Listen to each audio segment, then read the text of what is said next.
Welcome to Cos Comics, Games and Collectibles, your zen of geekism. We carry comics old and new, magazines, toys, games like Pokemon, Magic, D&D. Want Godzilla, Ultraman, Star Trek, Ninja Turtles, Funko Pops? You'll find it all here. Shop our Cosmic Sound Room and pick up a record or two. Enjoy our Comic Coffee Lounge with a cup of Sasquatch coffee while geeking out over a super cool movie on our big screen. Cosmic Comic, Games and Collectibles. Superman loves us, and so will you.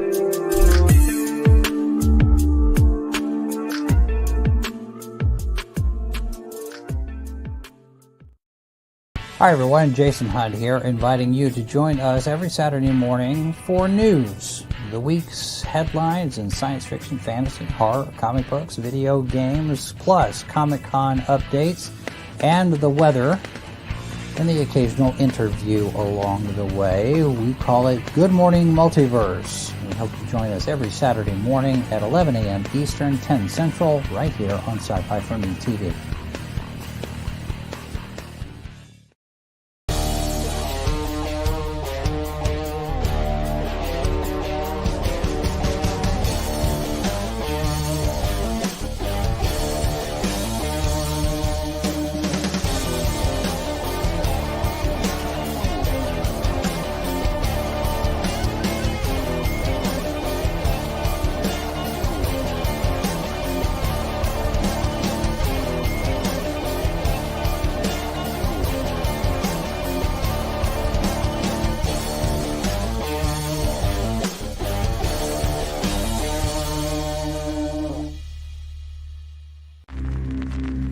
(1947). Alan Miller, a homicide detective, a real ace in his field, has nightmares about strange beings. He's called in to investigate the murder of traffic detective Patrick Perkins, a most unusual slaying. The sight is not for the faint, but what is most curious is that Perkins' heart has been removed. The only lead is a beautiful silver starlight, the type of vehicle you'd never take your eye off of. The case runs cold, but Detective Miller is met by a strange being from his nightmares.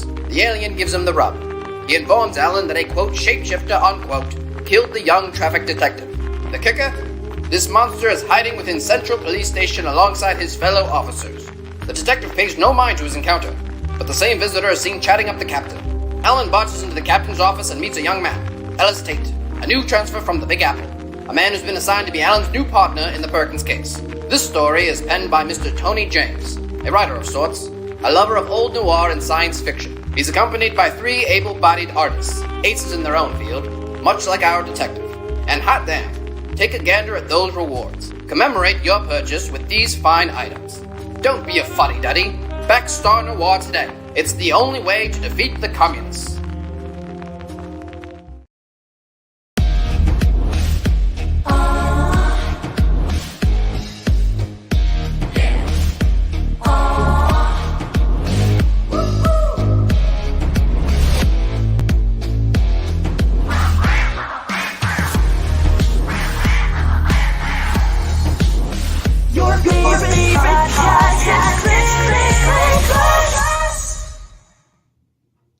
Ladies and gentlemen, Mr. Tony James. How are you? Thanks for having me. Glad to do it, Tony. How you doing tonight? I'm doing pretty well. Winter just kicked in over here on the East Coast, so trying to stay warm. Yeah, it's moving in a little early here in Northwest Arkansas as well, which means that the mornings are 60 degrees. Not, we don't get snow here. We get ice, and we get it as thicker than a Chicago pie.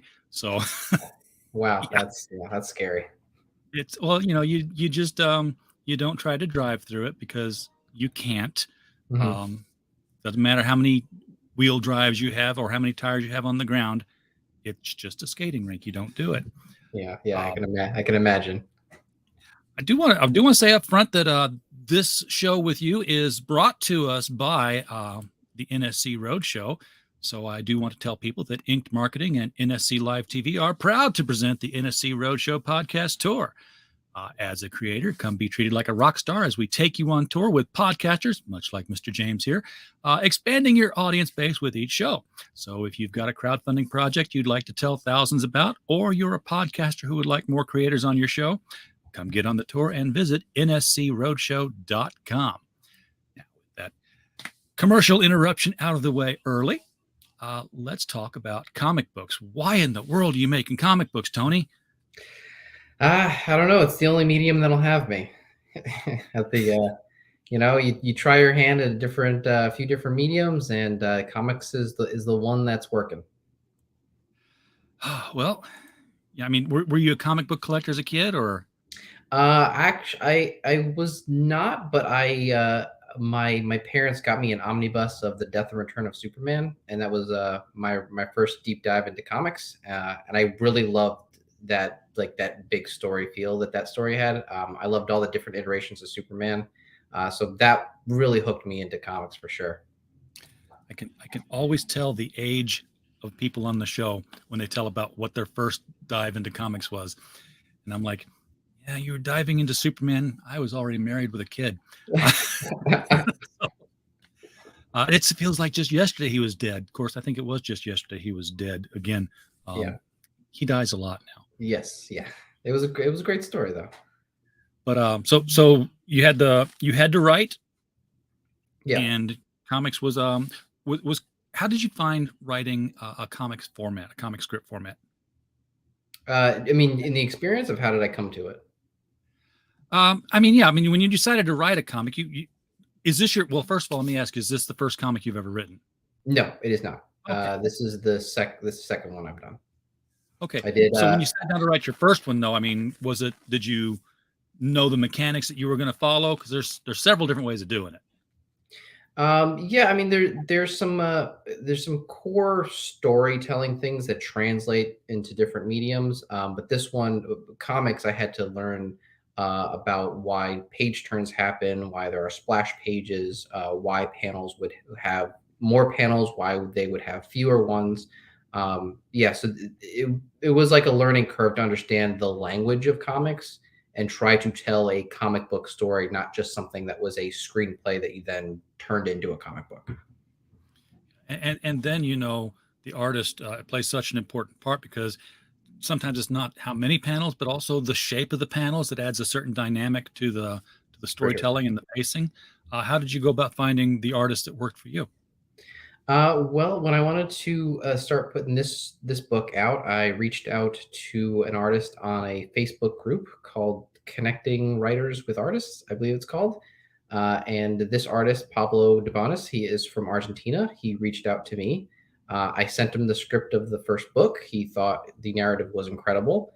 And he started right away, just started doing concept art. And I was just blown away by his vision. When you're writing in the graphic medium, you're really writing for the artist. So there's this kind of sacrificing a little bit of that crystallized vision that you might have in your head. But working with Pablo, we are just constantly on the same wavelength. I pitch him an alien encounter, and he has the same vibe and the same kind of the same kind of fearful encounter that I actually was imagining on the page. And the same thing happens with the crime scenes.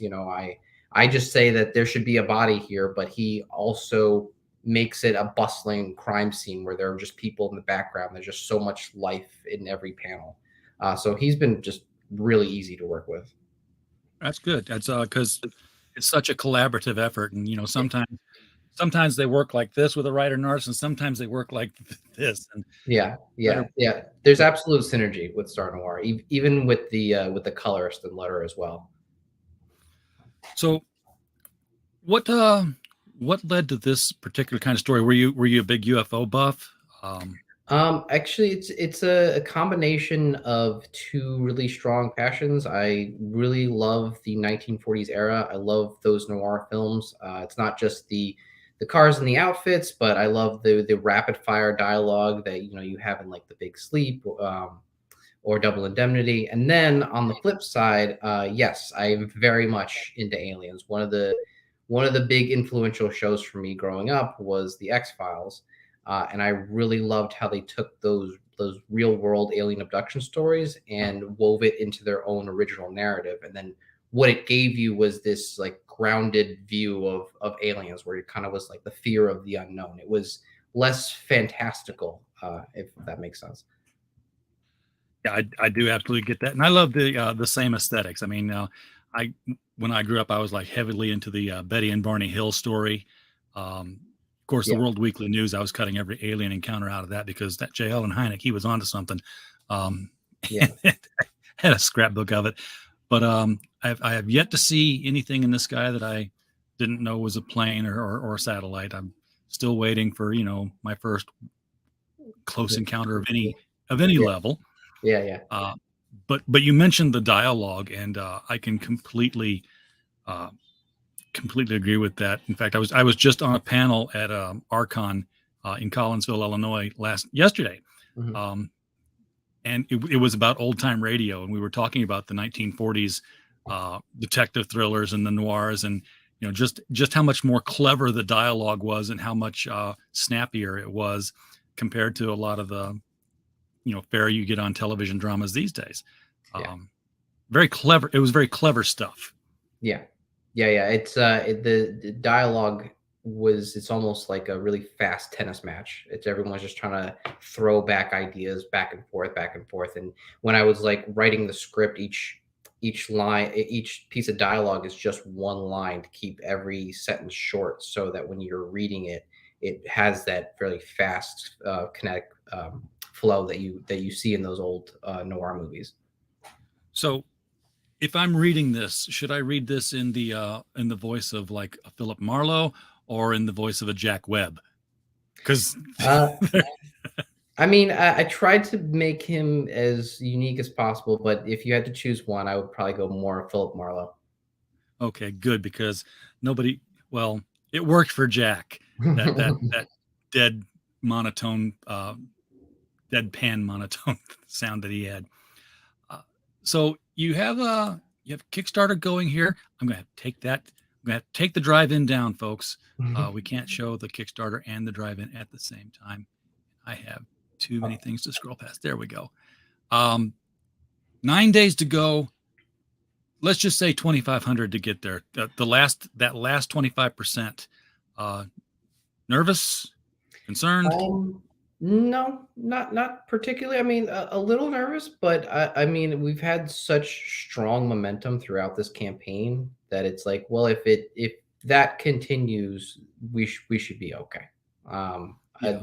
The reaction to the art and the story, it's been so strong. It's nothing like I've ever seen before in my previous work. I mean, when I first started showing people the art and the story, they were like 3 steps ahead trying to cast the movie and tell me it's going to be on AMC, this is going to be an HBO, and you're like, "Whoa, hey, slow down. Like let's make Yeah. this a great comic book first." But there's so much enthusiasm surrounding this book that I have to agree with Pops. Your stash is epic, by the way. yes, Um, thanks Pops. Yes. I wish I could do that, but mine just hangs down in my mouth, and I Yeah, end up cutting it. work pretty hard on it.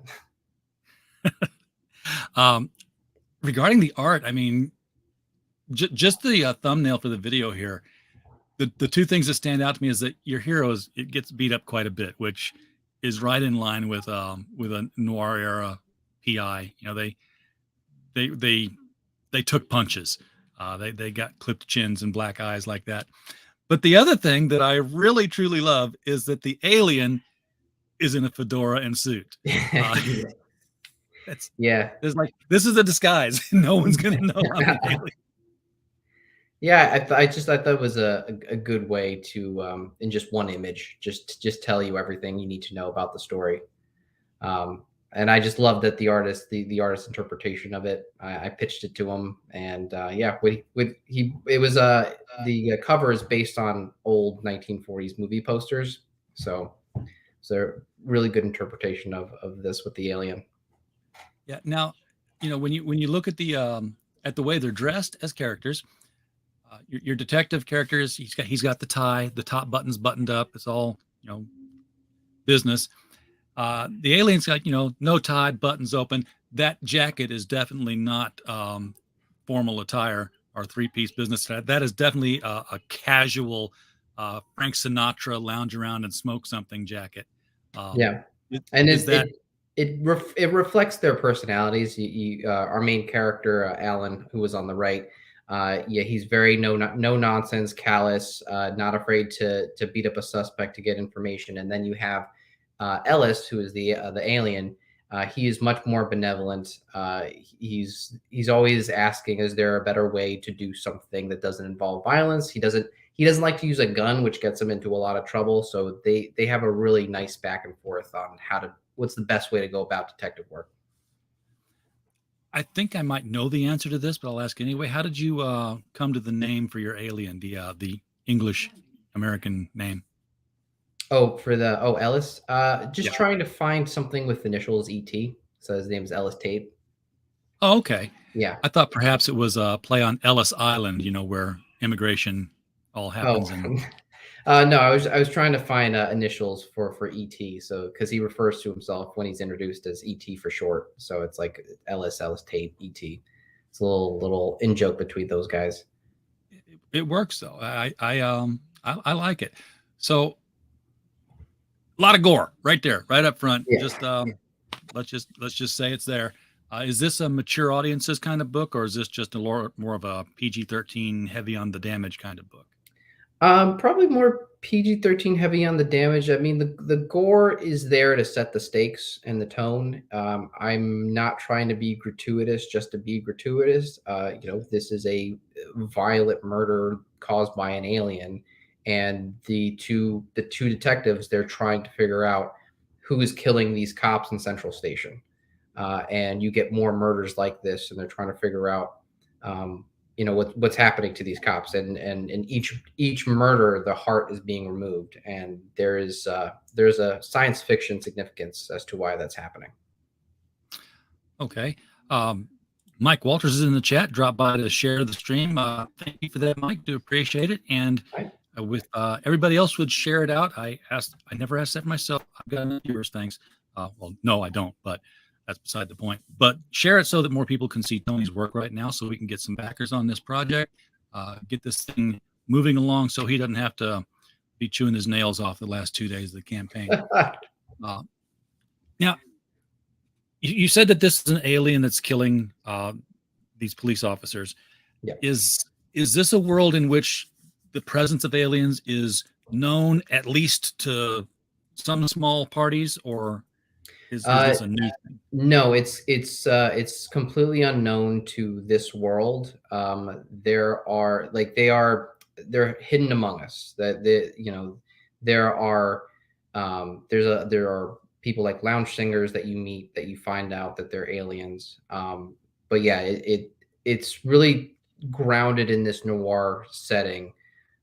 That when the aliens come in, it's horrifying yet intriguing for these characters.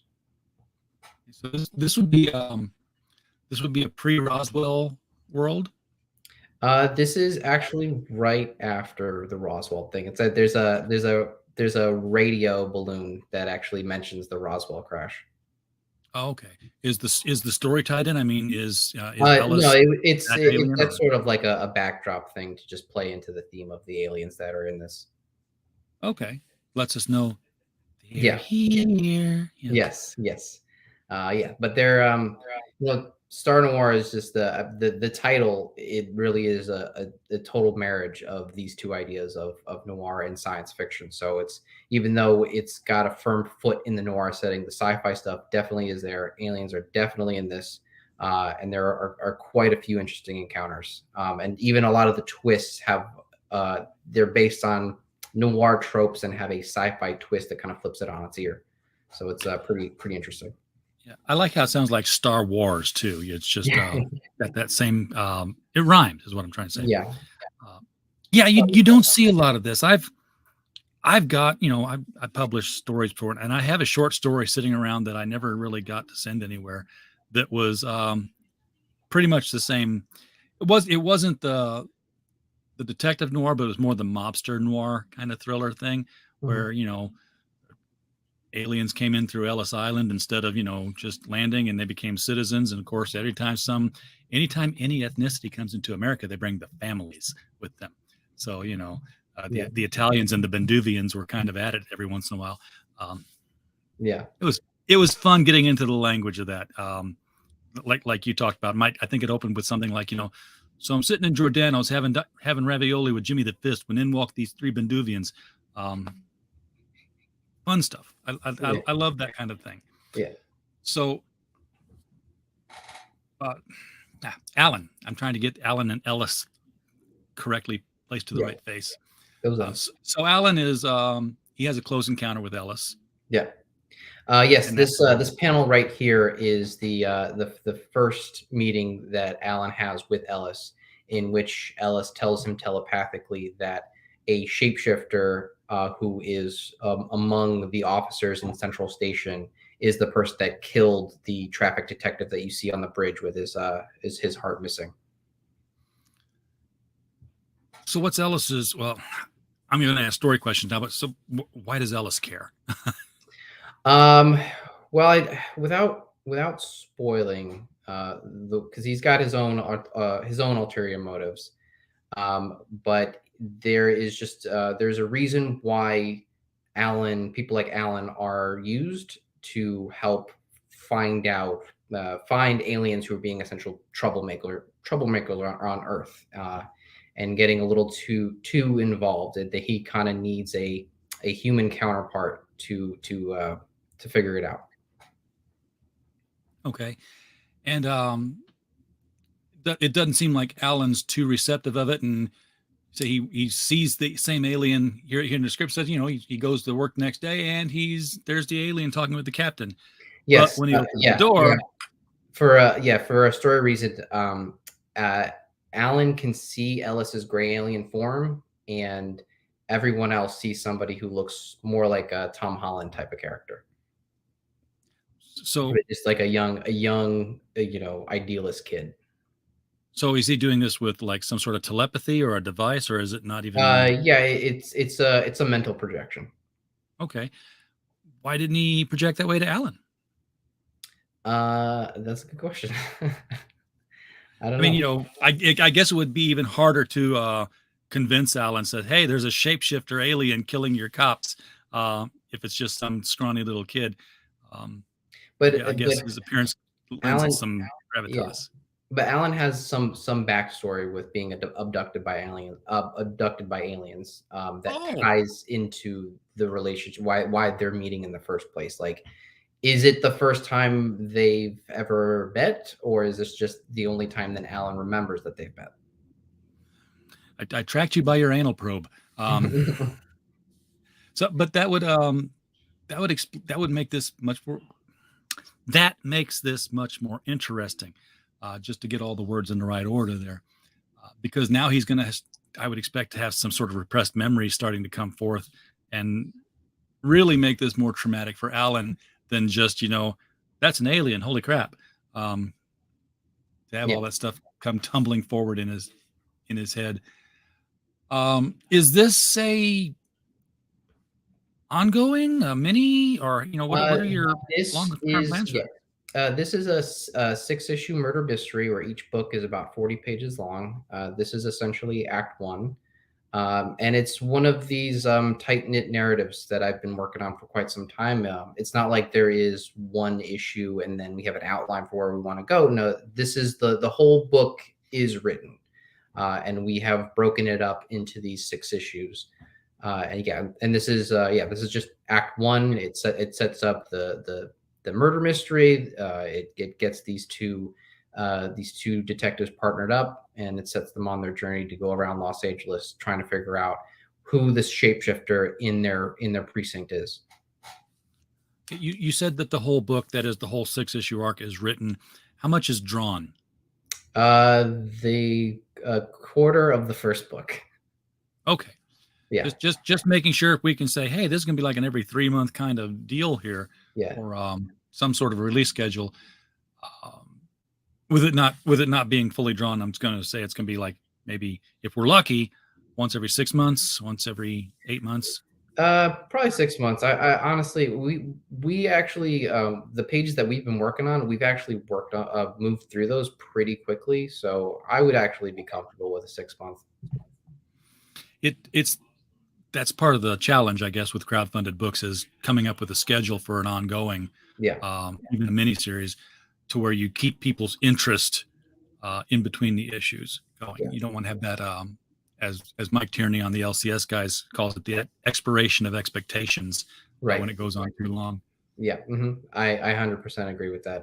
Yeah, I very much would like to get everybody to have this read this book because there is a lot of story here. I mean, even in the first issue, there's a lot going on in this first book, and yeah, it's a big murder mystery that keeps turning.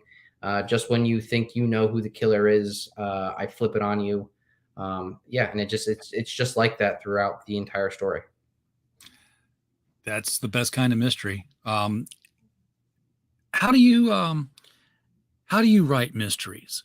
Because the challenge with mysteries is you've got to have somebody who's so smart that they don't get caught, but not so smart that the hero can't catch them. And then you have to be as smart as the hero and hope that the rest of the world is as dumb as the rest of your public in your book. Yeah. Well, you tend to just write them backwards.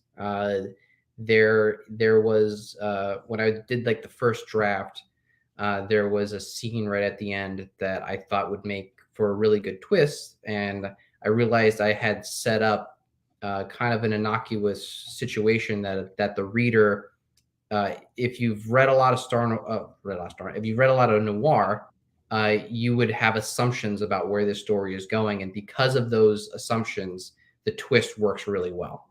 So it's plausible deniability. All right. Looking past the lettered pages we got here, you got some add-ons, some bonus materials here. Swag, that's the word I was looking for.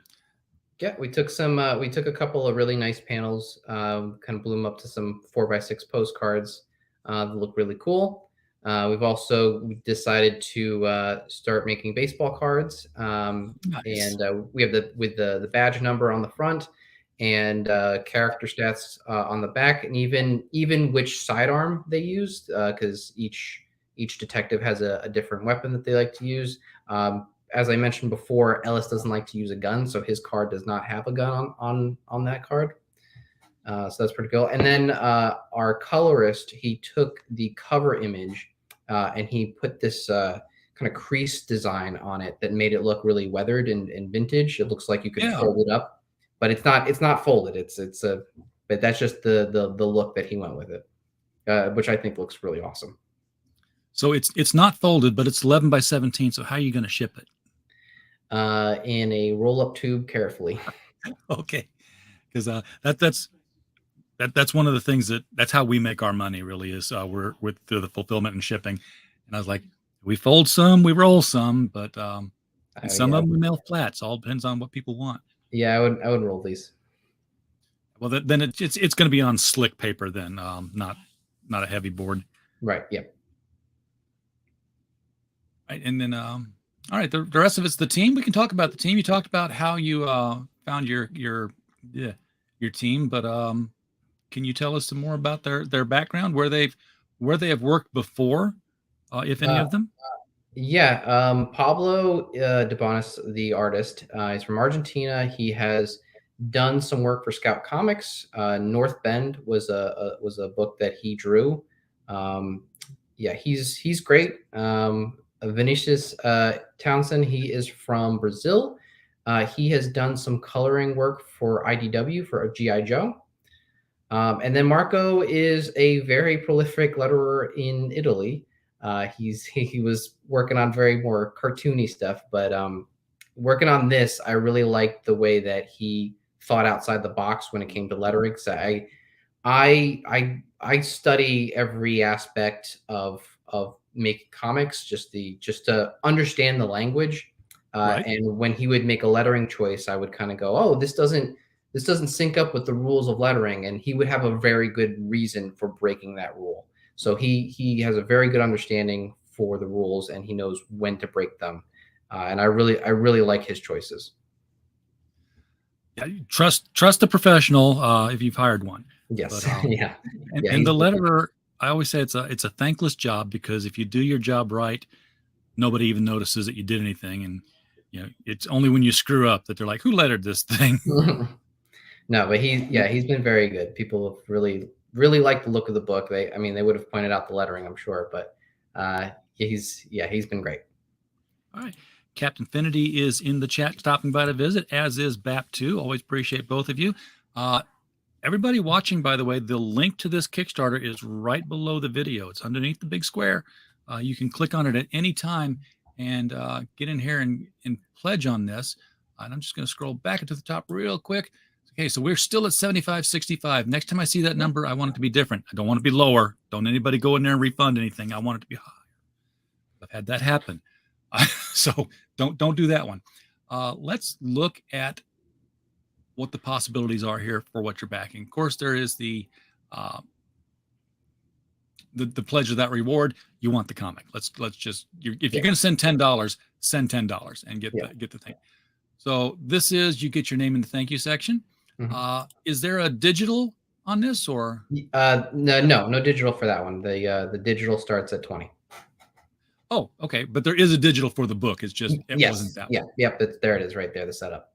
Yeah, that's the digital. So this is, and you get your name in the thank you section, digital copy of the book, and it is 42 pages of story, or? Yes. No, of story. Okay. Yep. Anything extra like concept art, it'll be extra pages, but 42 pages of a story, that will definitely happen. Okay, so it could be a bigger book, but 42 pages is definitely story. Yes, 100%. That's a lot of reading. Yes. For 25, for only 25 more, or for only 5 more, I've only had this much beer. It's only from here. I just got home. So don't go saying that, folks. For $5 more, you get the hard copy and the digital copy. So, that seems a no-brainer. And certainly 117 backers can't be wrong. You've had a lot of people back on that. Mm-hmm. Then we started getting into the ones that have the cool stuff. And it looks like you're just building on each tier as they go down, or? Yes. Yeah. So if you get the last tier, you get everything. Everything that comes before it, it comes with. Okay, so at the golden butter. Okay, I'm going to ask, how did you name your tiers? Are these? Yeah, these are cases from the video game NOIR, which came out in 2011. These are the name of those cases from that game. Okay, which is just meant something to you, or? Yeah. NOIR is like outside of the old Hollywood movies, NOIR, that game was very influential to me in writing this book, because it had such a meticulous way it went about casework, where it brought the audience into every little clue. You are also trying to figure out who is lying, and by looking at their tells, how nervous they are. What's interesting about Star Noir is that I actually took some of those cues, like someone avoiding eye contact or adding too much to their story, so that you, as the reader, before the detective set, you go, oh, that person is not telling the full story, because look how nervous they are. So it's another way to bring you into the case with these two detectives. That sounds like fun. I have to try that one out. Captain Finney says that Ken Bruzenak elevated lettering to an art form. I would have to say that Todd Klein also falls into that category, just for, and the only reason I know Todd Klein's name is because, first of all, he did everything, but I mostly remember him for what he did on Sandman, when he would have different styles of lettering for different people, which is very much what's the case with this book, because when Ellis talks, it's in a completely different balloon style than Ellen talks.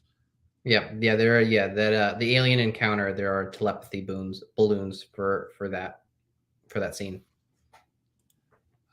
at the quarter moon murders, you get the baseball cards and the postcard, as well as the digital, your name in the book and the physical. Mm-hmm. And then finally, the red lipstick murder is where that 11 by 17 vintage poster gets thrown in. So this is everything here. For the $100, you get the the 3 baseball cards, the 2 postcards, the 11 by 17 poster, the book, the digital, your name, and a partridge in a pear tree. And yeah, yeah, everything but the kitchen sink. Yeah. Do you have add-on capability on this, or is everything put into the tiers? Everything's put into the tiers. Yeah. Okay. Yeah. I was just wondering, because some people like to mix and match. Like, well, I want the book and the poster. I don't care about the cards. So a lot of times they'll buy the book and then they'll add on the poster in the add-on sections. Oh yeah, I don't think I have it set up that way. I think it's just just by the tiers. Yeah. One thing I don't understand why Kickstarter or Indiegogo, for that matter, don't do this is when you pick a tier, there should be like a quantity box there, and you can say, "I'm backing it. Send me 2 of them. Send me 3 of them. Send me 4 of them." Oh yeah, that would be helpful. Yeah, I agree. Just so you don't have to. I mean, you can back it twice, but then it inflates the backer numbers, kind of. Yeah. Indiegogo doesn't. I think Indiegogo actually counts individual backer identities, but Kickstarter, I don't know for sure. Delivery, looking at April 2023. Any reason to think that might not make it, or you're on track? No, that's actually a good date. We are very much hoping to break that. That's just sort of our hey, if we hit a snag, we have this to fall back on. But like I said before, we've moved through the pages that we've already been drawing so far very quickly. So yeah, that's just like a safety net and a backstop. But yeah, trying to really hoping to break that. So I have it earlier than that. Now, you mentioned earlier that this is your second comic book. Yeah. Was your previous comic book also a crowdfunded effort? Yeah, that book was called Reloader. It was a cyberpunk comic about a virtual reality bounty hunter. That was a few years ago that I had a Kickstarter for that. That was successful. And yeah, it was that was quite a learning experience, just from top to bottom, not just running a Kickstarter, but it was the first time I really worked with a serious art team. And I think a lot of the lessons I learned from both running that Kickstarter and working with the previous team, I've put into Star Noir. And I think that's why now we are a much more well-oiled machine for this book. Yeah, because I was going to ask if can you name anything specifically that you did differently this time around than the first one? Well, I mean, from the art side, I had to find people who were very much committed to this project and felt as passionate about it as I did. I think no disrespect to artists, sometimes you have artists that have kind of one foot in the project and are just like, I'm here until we wrap this up, and then I'll just move on to some other stuff. But these guys, they feel just as strongly about this project as I do. Every time I send them a script that we're going to do some more pages, they get back to me straight away. They have stuff for me within the next day or two. So yeah, that looking for a more committed team is something I looked for. And then on the flip side, on doing a Kickstarter, I learned to be much more communicative with my backers. I kind of had this weird habit of, all right, so we raised the funds, we're going to go make the book, and I'm just going to go in the dark, and I'm just going to go make the book, and then when the book's done, I'll be back, and here's the book. But people want to hear from you in the process of while you're making it. So this time around, I've made it more of a weekly thing to check in with everybody, and I'll keep doing that as we make the book, showing them more pages and everything that we're doing. So they'll be much more involved in this process.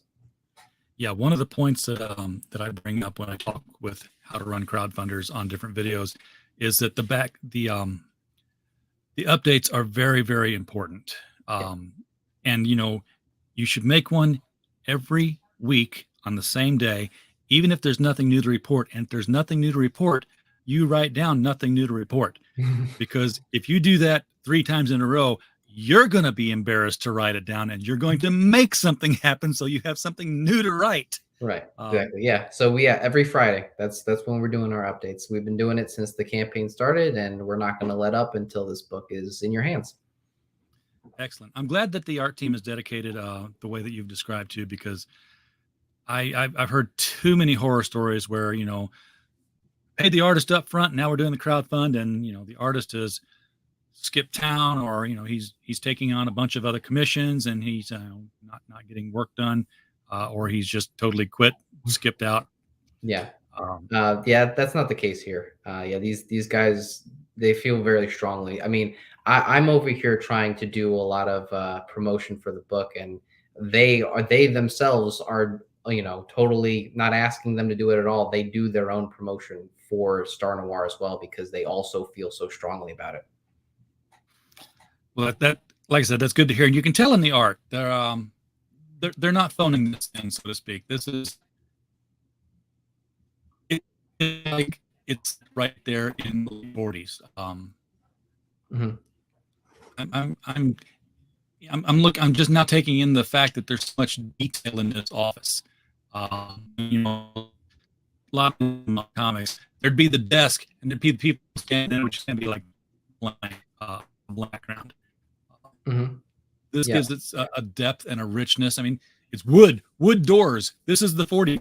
This is there was a lot of photos that I sent to the art team just to really capture the 1940s era, and any additional piece of detail that I could send their way, I did. I mean, with the 6th Street Bridge where the first murder takes place, that bridge in Los Angeles doesn't exist anymore. So I had to really start digging deep, looking for a myriad of different photos for them to be able to recreate that bridge, and even found a blueprint for that bridge from 1932.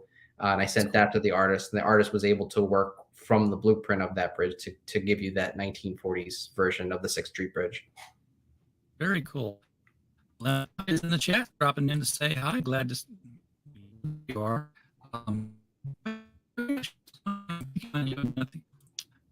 Okay.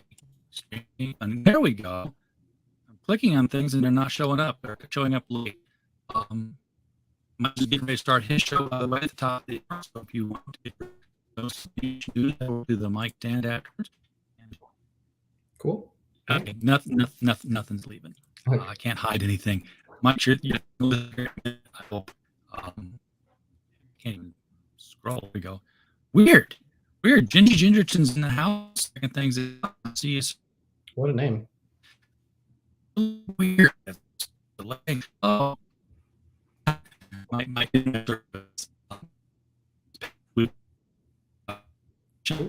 Getting some interference. so Wait, that's not me, right? Okay, I'm okay. Oh, I'm getting some lag, RJ. Yeah. This past weekend, so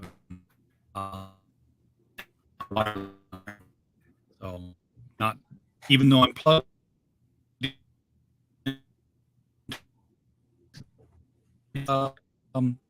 Wrap this up before it just goes off the rails completely. It's all right.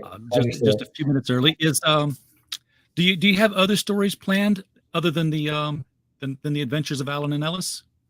Yes, I actually have quite a number of different stories that I'd like to put out. But it's kind of a sort of finish your breakfast situation. We have this book right in front of us. Once this is left the nest, as it were, then I can start moving over to the other stories that I have. Okay. And are you going to? I can't ask you that.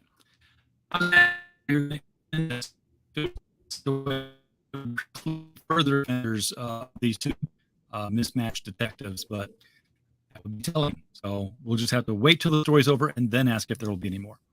So, Yes, yeah, and I think there's room to tell more stories in this world for sure. Excellent. Glad to hear that. Yeah. I was a huge fan of Alien Nation, the television series. And, that's a more modern, updated version of kind of what you're doing here, only with a lot more aliens and not very noir at all. Um, more show.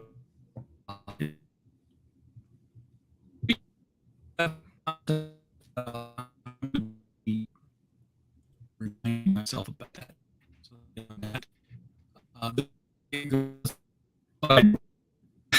Ooh, the goes technical out. difficulties is it's getting crazy.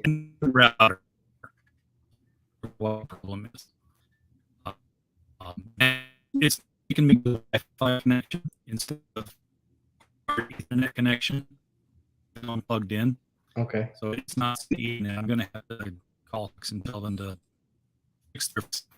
At There you go. any rate, everybody in the chat, thank you so much for coming in. We don't have a show without you. And we would love to remind you once you get your questions on replay, the link below. Do click, you've got more days in there to make this happen. And while you were here, everybody, you just Thank you. had a blast. Thank you, Brad.